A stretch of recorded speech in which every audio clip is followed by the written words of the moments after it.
Well, in times of genuine crisis, dropping bombs means doing something like this. There you are. Bombs. But in these more peaceful and less troubled times, dropping a bomb is a whole lot less destructive, even if it does cost, if you'll pardon the pun, a bomb. The Bureau of Meteorology announced this week that it no longer wanted to be called by its acronym, BOMB, and instead wants to be referred to as the Bureau. It paid a consultant a crazy 70 grand of your money to manage this transition.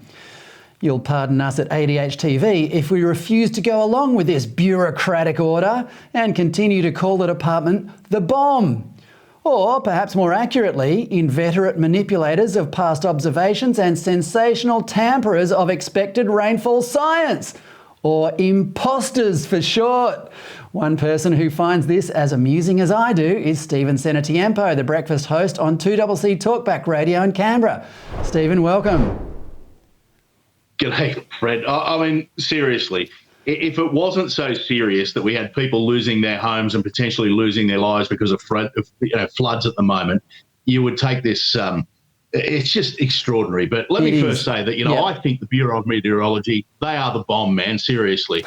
But, what really got me about the press release was it's almost like they were using the royal we. It was like, well, now we want to be known as the Bureau of Meteorology in the first instance, and then subsequently as the Bureau. So it's like, when you meet the Queen, you first address her as Your Majesty, and then subsequently as ma'am, not ma'am. And I'm thinking, who comes up? Now, you say it costs $70,000 to a consultant, but how many of these six-figure boffins sat around a table for hours first deciding that they were going to hire this consultant in the first place? Now, if this isn't evidence that our public service and our bureaucracy is bloated and needs to be cut through with a scythe, I don't know what is. And currently we've got Katie Gallagher out there saying, we need to expand the APS and we're going to bring all the consultants back in-house and we're going to grow the public service. That's all well and good if you want to bolster the vote of the ACT, Greens and Labor government. But if you actually want to run a government that is – because remember, let's not forget that they went to the election, we're going to cut all the rorts and we're going to stop the waste. Well, if this isn't waste, I don't know what is. Well, and then on top of that, we've got Tanya Plibersek trying to blame the previous government for it.